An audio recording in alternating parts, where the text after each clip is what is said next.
Osjećam se kao Jugosloven. Kada zasvira jugoslovenska himna, ja se sav naježim, više nego kada čujem englesku. Tako je govorio Britanac, koji je došao u Beograd na nedelju dana. I ostao, 43 godine. Ovo je priča o čoveku koji je napravio najbolje serije za decu na ovim prostorima. O reditelju koji je spasao Banjičku šumu, jer je voleo Slavuje. Ovo je priča o Timothyu Johnu Byfordu. Rođen je 25. jula 1941. godine u Salisburyu, na jugu Engleske. Odrastao na farmi, najstariji od 4 dece.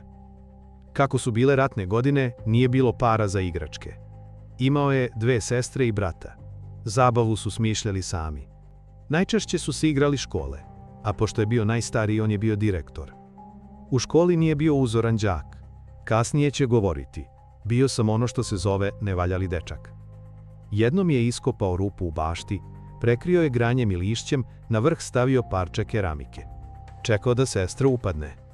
Nije upala sestra, upao je baš tovan. Srećom, nije se povredio. Tu scenu će kasnije pretočiti u neven. Samo će umjesto keramike staviti jabuku. Rupa u seriji iskopana je na stazi kojom svakog jutra prolazi poštar. A svi su znali da poštar nije mogao odoleti jabukama. Učiteljica u školi zvala se gospođica C. Uvek je nosila tamno plavu haljinu sa belim mrljama. Kada bi se sagnula iznad dečaka pored mene, ja bih uzimao hemijsku olovku i popunjavao bele mrlje na njenoj haljini. Bila je prilično debela, nije osjećala, pričao je Byford. Jednom je otišao korak dalje. Stavio je čiodu na njenu stolicu. Na kraju prve godine direktor škole mu je dodelio nagradu. Rekao je, nagrada ide crnoj ovci 6. razreda, Timothyu Byfordu. Pre nego što je došao u Beograd, Timothy je već bio oženjen. Prva supruga zvala se Jenny. Imao je sina Justina. Ali brak nije potrajao. Završio je Londonsku akademiju dramskih umetnosti. Ne kao reditelj, već kao inspicijent. Teoriju nije učio. Učio je iz prakse, gledajući filmove. Počeo je na BBC-u. Radio je 7 godina u dečjoj redakciji. Režirao dokumentarne emisije, priloge, serijale. Imao je uspeha. Ali ne i slobodu da išta menja. Tamo sam morao da radim ono što urednici žele. Oni razmišljaju samo o rejtingu. Moj šef je imao svoju viziju, njegov šef je imao svoju. I ti radiš ono što oni kažu. A onda je 1970. dobio zadatak. Trebalo je da u koprodukciji sa televizijom Beograd snimi emisiju o razmeni đaka između Engleske i Jugoslavije. 7 dana u Beogradu. Posao. Kad je video grad, nije bio oduševljen. Nekako mi je delovalo prljavo. Fasade su bile prljave, sve je bilo u brown boji. U Engleskoj su devojke nosile providne bluze, a ovde sve nešto staromodno. Kada je završio snimanje, vratio se u London. Kolege su ga pitale kako je bilo. Rekao je, to je jedan ružan grad, tamo se više nikada neću vratiti. Nije im rekao da se zaljubio. U Milu Stanojević, dramaturga iz dečije redakcije TV Beograd. I ko zna šta bi bilo da Mila nije bila čvrstog stava. Nije htjela da živi u Engleskoj. A on nije mogao bez nje. Prekršio je obećanje. Vratio se u ružan grad. I ostao. 71. oženio je Milu i počeo da radi na televiziji Beograd. Prvi zadatak, nešto po Zmaju. Tražio je ilustracije. Otišao u Maticu Srpsku u Novi Sad. Tamo je video časopis Neven i nije mogao da veruje. Kako je rekao, ni dan danas u Engleskoj nema takvog časopisa za decu. Čika Jova Zmaj je bio Srbin, ali pravi svetski čovek. Čitao je engleski i nemački, prevodio, bio veoma obrazovan. Njegove šale su bile evropske. U Beogradu je rekao urednici, od ovoga bih mogao da napravim emisiju. Rekla je, piši scenariju. I tako je nastao Neven. Crno-bela serija Neven snimana je 3 meseca. Glumci Olivera Marković, Dragan Zarić, Petar Kralj, Mića Tomić govorili su tekstove iz 19. veka. Glumci su se gađali jajima. To je bilo po scenariju. Trebalo je da izgleda haotično i smešno. Na početku snimanja producent ga je pitao, koliko mislite da će vam trebati jaja za sve ove bitke? Byford je lupio brojku, oko 2000. Producent ga je shvatio ozbiljno. Kupio je 2000 jaja, odjednom. Kako se radilo o avgustovskim vrućinama, a nisu imali odgovarajuće skladište, jaja su počela da se kvare već nakon nekoliko dana. Kako je sam Byford prepričavao, prve 2 emisije su prošle u redu. Onda je došla scena velike bitke. Glumci su se gađali, jaja su se razbijala. Ali nešto nije bilo u redu. Olivera Marković je dobila jedno jaje pravo u glavu i vrisnula, ali ne po scenariju. Ovo je mućak. Jaja su se pokvarila. Ono što je trebalo da bude samo komična scena, postalo je komična scena sa mirisom. Byford je zadržao taj kadar. I Oliverin uzvik. Jer tako je bilo. I savršeno je leglo u haos. Nije bilo samo jaja. Trebao mu je i miš. Poljski miš. Nije mogao da se nađe, kako je rekao. Uzeo sam belog miša i prefarbao ga u brown. Neven je postao hit. Publika ga je obožavala. I deca, i odrasli. To nemojte kasti!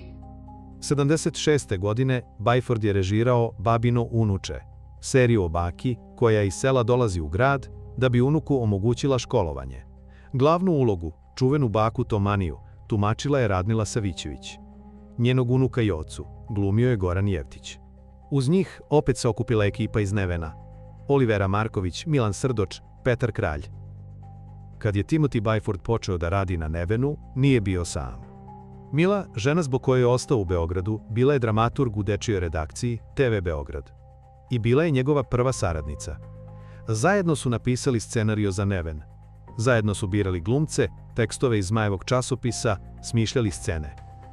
Od nje sam naučio da jedan čovek ne može sam da stvara, govorio je. Uvek je potrebno dvoje. Da razmeniš misli, da vas dvoje dopunjujete jedan drugog, nadahnjujete, usaglašavate, potvrđujete. On je došao sa rediteljskim instinktom, sa osjećajem za kadar, sa energijom. Ona je donela dramaturško znanje, osjećaj za jezik i ono što je možda bilo najvažnije, poznavanje kulture. Ona je znala Zmaja pre nego što ga je on otkrio, znala je koji tekstovi će raditi, a koji ne. Kasnije, kada su snimali Metlu bez drške, Mila je napisala scenario. Svih 40 epizoda. Snimali su je 5 godina. Radnja se vrtela oko prodavnice kućnih ljubimaca, veselo majmunče. Nije bila slučajnost. Byford je voleo životinje, a Mila je to pretočila u scenario. Bila je jedna od retkih žena scenarista u to vreme. U industriji kojem su dominirali muškarci, ona je pisala scenarija za najgledanije dečije serije. Njen rad deo je kulturne baštine televizije Beograd. I danas se prepoznaje njen doprinos, kao jedne od žena koje su oblikovale program za najmlađe. Dobili su 2 sina i živeli 27 godina zajedno. Sinovi Andrej i Jovan otišli su na školovanje u Englesku. Tamo ostali i izgradili uspešne karijere. Timothy je bio ponosan na njih, a on je ostao ovde. Kada bi ga pitali zašto nije otišao sa njima, smejao se. Oni su otišli tamo da prave karijeru. Ja sam već napravio svoju. Ovde. Posle 27 godina, brak sa Milom se završio. Ali, ostalo je ono što su zajedno stvorili. Neven, Metla bez drške, Babino unuče. Serije koje su obeležile detinjstvo generacijama. A onda je došao Poletarac, dečija obrazovna TV serija, inspirisana istoimenim časopisom Duška Radovića. Byford je napisao scenario, poslao ga Radoviću na uvid. Radović ga je pozvao na sastanak i rekao: ovo ništa ne valja, ja ne mogu ovo da radim, to nema veze sa Poletarcem. 10 dana pre početka snimanja, Byford je bio u depresiji. Onda je rekao: snimaću ipak. I snimio je. Serija je postigla veliki uspeh. 2 godine kasnije sreo je Radovića u autobusu. Radović mu je prišao, pružio ruku i rekao: čestitam, očigledno ja ne umem da čitam televizijske scenarije. Poletarac je 1980. dobio Grand Prix na festivalu Prix Jeunesse u Minhenu. Njegove kolege sa BBC-a bile su tamo, nisu dobili ništa. Urednica iz Londona uzela je kasete sa Poletarcem da ponese kući, da pokaže kako treba da se radi dečija serija. 80-ih, na poziv televizije Sarajevo, Byford je otišao da tamo snima nove serije. Nedeljni zabavnik bio je mešavina nauke, viceva, pesama i crtanih skečeva. Muzički dnevnik obrađivao je istoriju muzike, a ekološka emisija u kojoj su deca učila kako da čuvaju prirodu zvala se Tragom ptice Dodo. Sve su to bile iste stvari, koje su krasile i njegove beogradske serije. Brz tempo, humor i poštovanje prema dečijoj inteligenciji. Dečiji program na televiziji Beograd pravio se i pre dolaska Bajforda. Na snimanju serije, na slovo, koju je po scenariju Duška Radovića režirala Vera Belogrlić, pojavio se Patak. Zvao se Gavrilo. Nikoga nije planirao, nekoga je doneo i ostao je. Gavrilo je voleo da bude u centru pažnje. Kad god bi čuo zvuk saksofona, najavu za skeč, poleteo bi na scenu. Reflektori, kamere, sve bi bilo njegovo. Problem je nastao kad je počeo da štipa Miću Tatića za nogu, ali dovoljno jako da prekine snimanje. Vera je imala teoriju, ljubomoran je, hteo bi da bude glavni. I zaista, kad god bi Gavrilo bio u kadru, bio je miran. Kad ne bi bio, Mića je dobijao po nogama. Pokušali su sve. Na kraju su pustili Gavrila ispred Miće. On je zalepršao, ispravio vrat. Prošao ispred kamere, kao da mu je ceo život to bila sudbina. I od tada bio je miran. Postao je stalni član ekipe. I dan danas, kada se govori o na slovo, priča se i o Gavrilu, Patku koji je hteo da bude zvezda. 80. godina Timothy Byford počeo je da šeta Banjičkom šumom i da posmatra ptice. Napravio je spisak, 76 vrsta. Slavuji su imali 30 gnezda. Onda je video da ljudi bacaju smeće, da se šuma ne čuva. Otišao je kod gradonačelnika, tražio zaštitu. Ništa. Onda je Zavod za zaštitu prirode počeo ozbiljno da se bavi time. Uzeli su njegov spisak i šuma je dobila status zaštićenog područja. Jednom su ga u šumi uhapsili vojnici, graničila je sa kasarnom. Imali su sumnje, odveli ga pred komandanta. Komandant ga je pogledao i rekao: "Vi ste čovek koji je ulepšao moje detinjstvo." Pustili su ga. Godinama kasnije, kada su ga pitali šta mu je najvažnije u životu, rekao je: "Sačuvati jednu šumu u Beogradu. To je možda trajnija i važnija stvar od Poletarca i Nevena." Živeo je u Srbiji 33 godine i sve vreme bio je turista. Svake godine je produžavao boravak. Svake godine ista procedura. Nisu mu dali državljanstvo. Nije imao radni staž, nije imao penziju. "Da sam ostao u Engleskoj, imao bih penziju", govorio je. "Ali ne bih imao slobodu da radim ono što volim." Tek 2004. posle intervencije predsjednika Borisa Tadića, dobio je srpsko državljanstvo. Imao je 63 godine. Onda je počela borba za penziju. Trajalo je godinama. Na kraju je javnost stala uz njega. Facebook kampanja, peticija, novinski članci. Konačno, 2012. dobio je nacionalnu penziju. Ali to nije bio kraj problema. 2005. dijagnostikovan mu je karcinom. Neizlečiv. U tim trenucima uz njega je bila njegova treća supruga, Zorica Byford. Ona je postala njegov najveći oslonac. Iako je bolest bila neizlečiva, uz njenu ljubav i svesrdnu podršku uspevao je da relativno normalno živi. Ali borba nije bila samo protiv raka. Bila je i protiv birokratije. Kako je govorio: "Za 8 godina, koliko sam bolestan, rak mi je bio najmanji problem. Neću umreti od raka, nego od birokratije." Timothy Byford nije samo pravio emisije. Imao je i teoriju. Odrasli misle da su deca nedovršeni odrasli ljudi i da je njihov posao da od deteta naprave savršenog odraslog čoveka. To je pogrešno. Ja nisam odbacio detinjstvo. Timothy Byford kad je imao 7 godina, kad je imao 13 ili 18, sve je to još u meni. Ja sam i dalje ta ista osoba. Samo imam više iskustva. Zato su njegove emisije funkcionisale. Nije pravio za decu. Pravio ih je za porodicu i za ono dete koje u svakom odraslom živi. Govorio je i o školi, o tome kako decu uče da ne greše, a greška je, kako je rekao, najveći učitelj. Ja sam toliko stvari radio, pa su mi ljudi govorili: "Nemoj to da radiš", ali ja sam hteo sam da vidim. Dok ne probam, nisam siguran. Ako ne valja, naučio sam. Ali ako ne smem da probam, stalno se pitam, šta bi bilo da jesam. Imao je predlog za reformu školstva.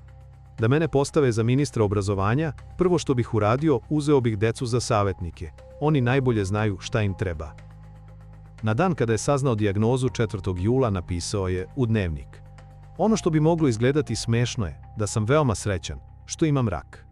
Moja dugoročna želja da uživam u umiranju onoliko koliko sam uživao u življenju ispunjena je.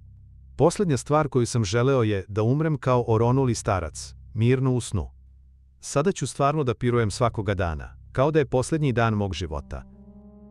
Poslednje dane života Timoti je proveo na hematološkom odeljenju kliničko-bolničkog centra. Supruga Zorica ga nije napuštala. Kada sam mu došla u posetu, nakon što su ga posljednji put hospitalizovali, ispričala je kasnije.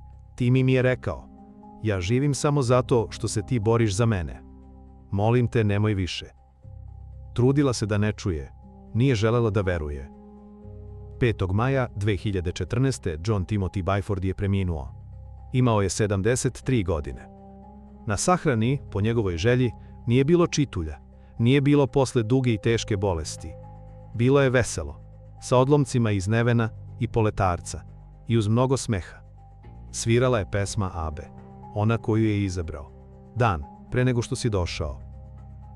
Pepeo je rasutu reku Avon, u Engleskoj, u mestu gde je odrastao. Bez pasoša, bez viza, slobodan kao sardina. Iza Timotija Johna Byforda ostale su serije. Neven, Poletarac, Babino unuče. Ostala je šuma na Banjici, zvanično preimenovana u Byfordovu šumu, godinu dana nakon njegove smrti. Ostale su knjige. Njegova autobiografska trilogija Svinje ne jedu koru od banane, zbirka priča, prevodi, fotografije. Ostala je filozofija o detetu koje živi u čoveku, o grešci kao učitelju, lakoći koja nije lenjost, nego način života. I njegova poslednja poruka: ne plačite za mnom, plačite zbog nesreća i smrti mnogih drugih.